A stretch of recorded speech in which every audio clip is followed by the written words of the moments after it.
70 kilo भाई, मैं literally 70 kilo का हो चुका हूँ, जो कि मेरे हाइट और एज के हिसाब से बहुत ज़्यादा है, बहुत ही ज़्यादा है। मुझे कम से कम 10 किलो तो कम करना है वेट, और मेरे कुछ प्लान्स हैं। मतलब जब तक मेरा वेट और बॉडी नहीं बनती तब तक मैं कुछ परचेस नहीं करूँगा। कुछ एक चीज़ है वो मैं परचेस नहीं करने वाला जब तक मेरी बॉडी नहीं बनती, क्योंकि वो मैं मोटा हूँ तो उस पर सूट नहीं करने वाली। बता ही देता है, GT 650 मेरे को लेने की है, जिसको लेने के लिए मुझे पहले फिट होना पड़ेगा। ये मैंने मेंटली प्रिपेयर करके रखा है, क्योंकि देखो उस पर मोटा भद्दा आदमी सूट नहीं होता। उस पर जो श्रेडेड रिप्ड लोग होते हैं उनको ज़्यादा सूट करती है वो गाड़ी।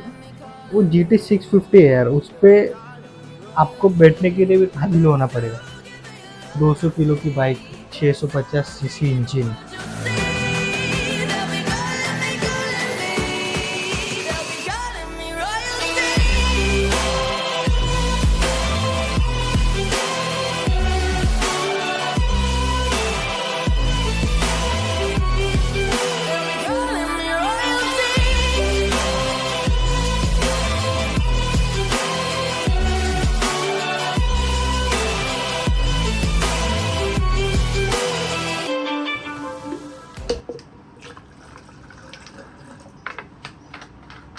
सो फिर आज से मैं एक कैलोरी डेफिसिट भी एक फॉलो कर रहा हूँ। मतलब जितना बर्न करूँगा उससे कम खाने का है,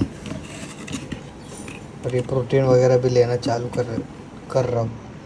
ये डब्बा मैंने लिया था नवंबर में, उसके बाद तो बंद ही था पूरा।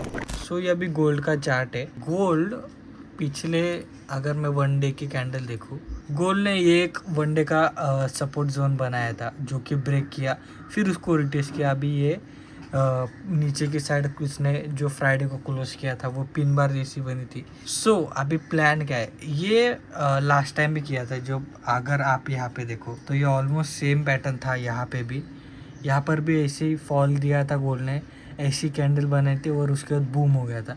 तो मेरा लॉजिक क्या है कि मुझे लग रहा है कि गोल्ड आज नहीं तो ये वीक में 3400 के आसपास तो अपने को दिख सकता है। सो अपना प्लान क्या है, अगर 1 आवर की कैंडल भी आप देखे, गोल्ड अभी एक बड़े टाइम फ्रेम में डब्ल्यू पैटर्न एक क्रिएट कर रहा है। अगर इसका ब्रेकआउट होता है ना ये वाले लेवल का, जो कि स्ट्रॉन्ग रेजिस्टेंस जोन है, क्योंकि ये स्ट्रॉन्ग सपोर्ट जोन भी था, 1 2 3 4 5 बार इसने टेस्ट किया फिर ब्रेक किया था, तो ये रेजिस्टेंस जोन भी स्ट्रॉन्ग है।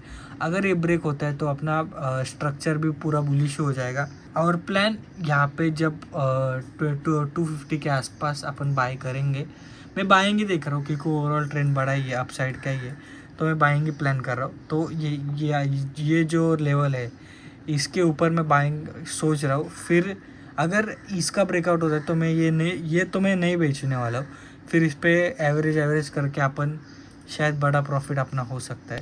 So guys, this is actually day two का भी एंड है ये। कल मैंने बहुत सारे ट्रेड मिस किए ड्यू टू माई स्लीप। मैंने एक बार जो सोया उसके बाद जो एंट्री मिली नहीं, वो मिली ही नहीं। उसके बाद फिर कल रात को मुझे एक एंट्री मिली थी which I am still holding. It's been 24 hours and I am holding the trade. Let me show you the fucking trade. Guess कि मैंने कहाँ ट्रेड लिया होगा।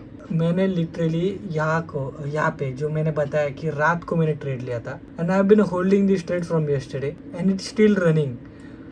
मेरी फाइनल तो टारगेट ही है, पर I might book the trade now, क्योंकि यार ऑलरेडी इतना लंबा अपन ने होल्ड करके रखा है ना, तो उसका फ़ायदा नहीं। अभी रनिंग अगर देखे तो almost $95 which is around 900 pips अपन ने होल्ड करके रखा है।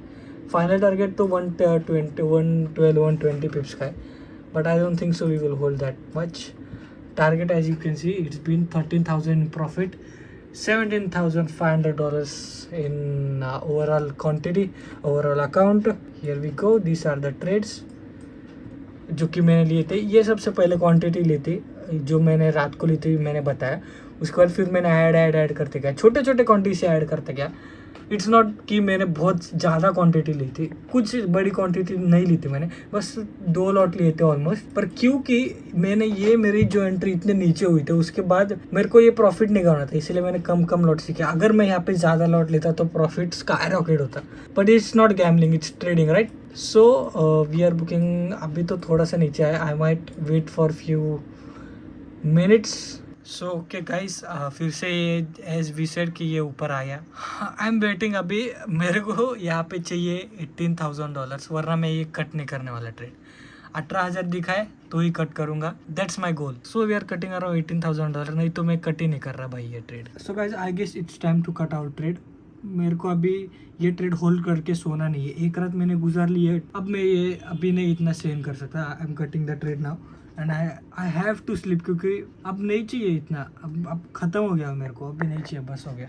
सो हियर इज द ट्रेड $18,000, जो कि जैसे कि मैं बोला था, in profit $14,000। Here is the moment guys, moment of truth. We are cutting this trade at $14,000 cut. We are done. ओ भाई, वी आर सो डन भाई, हो गया भाई। $14,000 in 24 hours, इट्स क्रेजी। मैं जब स्कूल में था मैं सोच भी नहीं सकता था कि मैं 20 साल की उम्र में एक दिन में 11-12 लाख कमा लूँगा। अभी शायद मेरे घर वाले आ गए, सो मैं उनके सामने ये इमोशनल चेहरा तो नहीं रखे जा सकता। We will meet tomorrow, I will explain everything about the trade and I will talk to you later the next day. हाँ, सो अभी मेरे एक एंट्री मिस हुई यहाँ पे अराउंड दिस। मैं यहाँ पे लेने वाला था बट मेरा ध्यान नहीं गया और ये मार्केट ने एक कैंडल में नीचे दिया और सेकंड कैंडल में। बट एनीवे ये सब तो मिल जाएगा बाद में। ट्रेड फोमो तो हो रहा है, पर छोड़ो। तो मैंने स्क्रीन प्रेफर की क्योंकि जो कल का ट्रेड था वो मुझे एक्सप्लेन करना था कि क्यों लिया था मैंने और इतना होल्ड क्यों किया। ट्रेड को समझने के लिए थोड़ा सा पीछे जाना जरूरी है, क्योंकि अगर मैं वनडे का चार्ट दिखाता हूँ, सबसे पहले तो मैंने वनडे के हिसाब से लिया था ट्रेड। वनडे का अगर आपको ऑब्वियसली दिख रहा होगा कि ट्रेंड अप है, देर इज नो पॉइंट कि आप यहाँ पे स्ट्रॉन्ग सेलिंग का देखो। अगर ट्रेंड आपको दिखा रहा है कि मैं अपसाइड हूँ, अब ट्रेंड बुलिश हूँ, तो वाई और सेलिंग। तो अगर आप मुझे इंस्टा पे फॉलो करते तो आपको पता होगा कि मैंने यहाँ पे ही प्लान किया था कि यहाँ पे नहीं, अराउंड दिस, ये जो कैंडल थी 30 अप्रैल की, मैंने यहाँ पे प्लान कर दिया था कि मेरे को बाय लेना है। और अगर ये कंटिन्यू हुआ तो मैंने फर्स्ट टारगेट ही मेरा रखा था 3385 का मेरा टारगेट था। बट वो ट्रेड अपना सक्सेसफुल नहीं हुआ और मेरा यहाँ पे कहीं पे तो एसएल गया था। यहाँ पे मेरा जो एसएल था वो हिट हो गया था। तो आई वाज वेटिंग, ये पूरा जो मैंने 2 दिन वेट किया था कि मुझे ये तो पता था कि अगर ये लिक्विडिटी लेने आ रहा है नीचे, या अगर ब्रेक ऑफ स्ट्रक्चर नहीं है, ये लिक्विडिटी लेने आ रहा है, तो मार्केट इसके बाद सुपर बुलिश होने वाला है। I was waiting around here कि मार्केट एक ना एक बार तो कुछ ऐसा पैटर्न बनाए जिससे मैं कंफर्मेशन मुझे मिले कि मैं बुलिश हो सकता हूँ, जो कि यहाँ पे इसने बनाया अराउंड दिस लेवल। यहाँ पे इसने बनाया एंड अगेन फिर इसने अपसाइड का मूव दिया। एंड सबसे ज्यादा बेस्ट कंफर्मेशन जो मुझे मिली वो यहाँ पे थी, क्योंकि इसने इसका लो नहीं ब्रेक किया, जो कि था ये लो अगर ब्रेक करता तो मैं शायद सोचता कि इट्स चेंज ऑफ पैटर्न, अगर अभी ये रिवर्सल हो सकता है। पर इसने ये वाला इसका लो ही नहीं ब्रेक किया, ना ही ये मेरे सपोर्ट तक भी आया था, जो कि मुझे कंफर्मेशन था अगर ये सपोर्ट भी तक भी नहीं आ रहा है, ऊपर से अगर रिवर्स ले रहा है तो ये बुलिश होने वाला है। तो मैंने यहाँ पर भी ट्रेड नहीं लिया, मैंने यहाँ पर ट्रेड लिया था, जो कि मैंने सबसे बड़ी गलती की कि मैंने ये ट्रेड यहाँ पर अराउंड कहीं पे तो लिया था और just 20 points which is around 200 पिप्स मैंने कट कर दिया। और उसके बाद जो ये मूव आया कंटिन्यू 15 मिनट की कैंडल्स जो ये आई, इसमें जो मुझे फोमो हुआ ना भाई, नेक्स्ट लेवल। बट एनीवे कुछ कर नहीं सकता था मैं उसके लिए, अगर एक बार ट्रेड मिस हो गया तो you can't do anything else. So परसों शाम को मैं वेट कर रहा था कि ये जो है यहाँ तक तो कम से कम आए, क्योंकि यहाँ पे एक सपोर्ट था, राउंड नंबर भी था और मेरा एक सपोर्ट भी था। अगर ये यहाँ पे आता तो मैं यहाँ पे बाई करने वाला था अराउंड दिस। यहाँ पे बाय करता, इसका ऐसे थोड़ा सा बड़ा रखना पड़ता मुझे 200 पिप्स का, और टारगेट तो मैं ये पक्का ओपन ही रखता, जो कि मैंने बाद में किया। ये जब 10 PM को मैं देख रहा था, ये देखो 9:30 10 तक ये नीचे आया, फिर उसके बाद ये कंटिन्यू ग्रीन कैंडल बनाते बनाते यहाँ तक आ गया 15-16 तक यहाँ पे आ गया था। और मेरा एक ट्रेडिंग में रूल है कि मैं ज़्यादा तो रात को होल्ड नहीं करता ट्रेड्स, और ना ही न्यू ट्रेड फ्रेश ट्रेड रात को लेता हूँ, क्योंकि एक करेक्शन और योर एसएल इज हिट जो कि जब सुबह मार्केट खुलता है तब आती है। मेरा ये जो फोमो हो रहा था, मेरे को ये इसका फोमो जो हो रहा था ना, उसने मुझे सोने नहीं दिया, and I took entry around 3315। यहाँ पे एंट्री ली थी मैंने।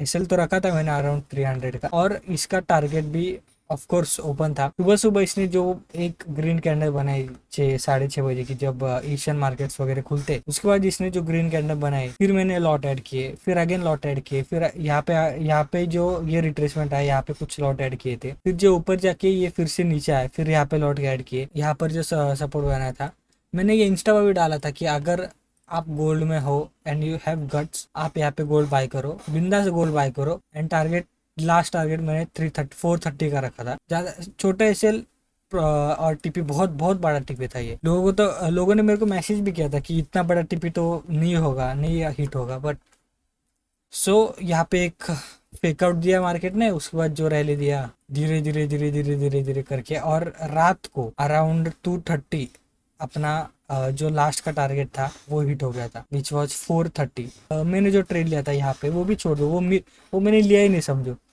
मैंने जो इंस्टा पे ये अपडेट किया था जब मार्केट था 350 के आसपास की, 350 के आसपास अगर आपको मिल रहा है तो ट्रेड ले लो। और मैंने खुद ट्रेड लिया था 357 पे, मतलब क्वांटिटी ऐड करी थी, क्योंकि मैं सुपर बुलिश था और मेरे को कॉन्फिडेंस था कि ये ऊपर ही जाने वाला है। तो लोगों ने यहाँ पर भी सेल किया था, जिसने इसने सेल किया भाई उनका तो ऐसे ही हिट हो गया रहेगा। और मैं अभी इतने पूरे रिकॉर्डिंग में इतना शांत क्योंकि आई एम स्टिल रिकवरिंग कि इतना बड़ा प्रॉफिट अपना हो गया। तो जो शॉक बैठता है ना, क्योंकि मेरा लास्ट वीक कुछ $6,000 का लॉस हुआ था इन वीक, ओवरऑल वीक में, और मैंने स्टोरी भी डाली थी कि मेरा इतना इतना लॉस हुआ, next week we will recover everything. And here we are, 2 दिन के अंदर अंदर पूरा रिकवर भी कर दिया, और उसके ऊपर $8,000 अपन प्रॉफिट में चल रहे हैं अभी। तो I think that was it. मेरा सॉरी, मैं आज थोड़ा सा कम एनर्जी के साथ मैंने एक्सप्लेन किया, सॉरी फॉर दैट। तो yes guys, that's it for the vlog. अगर आपको कुछ पूछना हो, बताना हो, या फिर कुछ फीडबैक देना हो तो मुझे कमेंट्स में या फिर इंस्टाग्राम पे मैसेज कर देना। हर ट्रेड की स्टोरी डालना इंस्टा पे मुझे थोड़ा पॉसिबल सा नहीं लगता। मैं सोच रहा हूँ कि टेलीग्राम चैनल बनाऊँ, बट मुझे वो सब नहीं करना जो नॉर्मल यूट्यूबर ट्रेडर्स करते कि हर ट्रेड अपडेट करो, वो सब मुझे अभी तो नहीं करना। अभी मैं वो लेवल पे तो नहीं, उस लेवल पे तो अभी तक शायद मैं पहुंचा नहीं हूँ। खत्म।